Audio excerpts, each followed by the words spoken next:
Интернеттегі бейнеңіз шынайы бейнеден қаншалықты ерекшеленеді? Мінез туралы не айтасыз? Бүгінгі таңда интернет біздің өмірімізде маңызды рөлге ие болды. Ал виртуалды өмір енді шынайы өмірден ажырамайды. Алайда, ғаламдық интернет желісі мүмкіндіктерінің кең спектрі барлығына қолжетімділікпен жазасыздық сезімін тудырады. Осының салдарынан әлеуметтік желіде мінез құлық өзгеріп, тұрғындар арасында өшпенділікті тудырады. Экстремизм мен зорлық-зомбылыққа шақырады.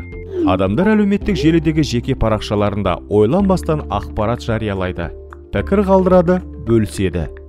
Бұл үшін жауапқа тартылуы мүмкін екенін білмейді.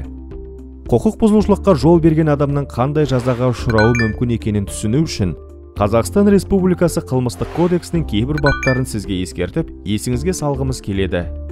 Қазақстан Республикасы қылмыстық кодексінің 174-ші бабы. Ұлттық, нәсілдік немесе діни алауыздықты қоздыруға, азаматтардың ұлттық ар-намысы мен қадір-қасиетін, сезімдерін қорлауға бағытталған қасақана әрекеттер, сол сияқты азаматтардың дінге көзқарасы, ұлттық немесе нәсілдік қатыстылығы белгілері бойынша олардың артықшылығын не толыққанды еместігін насихаттау. Бұл қылмыс үшін 2 жылдан 7 жылға дейін мерзімге бас бостандығынан шектеу, не сол мерзімге бас бостандығынан айыру жазасы көзделген.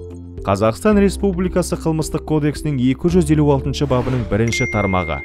Терроризмді насихаттау немесе терроризм актісін жасауға жария түрде шақыру, сол сияқты көрсетілген мазмұндағы материалдарды тарату мақсатында дайындау, сақтау немесе тарату. Бұл бап бойынша қылмыскердің мүлкін тәркілеп, 5 жылдан 9 жылға дейінгі мерзімге бас бостандығынан айыру жазасы көзделген. Қазақстан Республикасы қылмыстық кодексінің 258 бабының 1-ші тармағы. Террористік немесе экстремистік әрекеттерді қаржыландыру.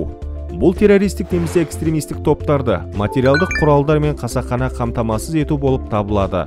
Кінәлі тұлғаның мүлкі тәркіленіп, ол 5 жылдан 9 жылға дейінгі мерзімге бас бостандығынан айырылады. Заңды білмеу жауапкершіліктен босатпайды. Бұл интернет желісіне де қатысты.